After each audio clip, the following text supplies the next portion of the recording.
10 bagay na hindi maintindihan ng mga Amerikano sa Pilipinas. Kamusta na kayo? Si Kuya Ron ito. Number 10. Bakit laging may videoke? Birthday man o hindi, may kumakanta. At gusto ko yan kasi my wife and I love to sing. Number 9. Bakit maraming nakatira sa isang bahay? Sa Amerika, gusto ng karamihan ang privacy. Sa Pilipinas, mas masaya kapag sama-sama. Number 8. Bakit laging may handaan? Kahit maliit na dahilan, parang fiesta. Number 7. Bakit lahat tinatawag na kuya at ate? Hindi mo naman talaga kapatid pero pamilya ang turing. Number 6. Bakit laging may kain tayo?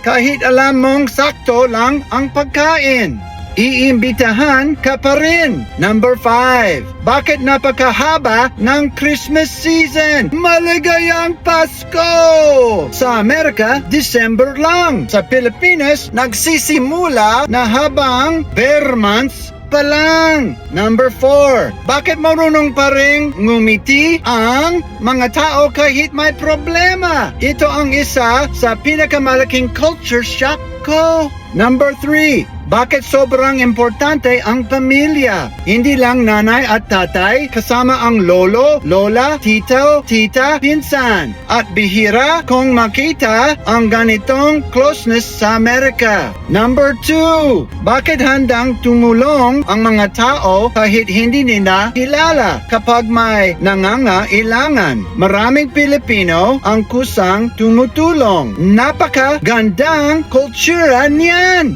Number 1. Bakit ang daming Pilipino ang naniniwala sa Diyos? Kapag may problema, magdasal tayo. Kapag may blessing, salamat Lord. Nagpapasalamat sa inyo, Panginoon. Sa Amerika, maraming tao ang mayroon ng lahat ng gusto nila. Pero kulang pa rin ang puso. Sa Pilipinas, nakita ko ang maraming taong kakaunti lang ang meron. Pero may pag-asa dahil nananalig sila sa Diyos. Pilipinas, huwag mong hayaang mawala ang pananampalatayang iyan. Naku! Pero gusto ko rin sabihin ito. Hindi sapat ang maniwala lang na may Diyos. Kilala mo ba si Jesus ng personal? Dahil ang tunay na pag-asa ay hindi nasa pera, hindi nasa success, nasa Panginoon Hesus Kristo. Iyan ang bagay na sana maintindihan na buong mundo.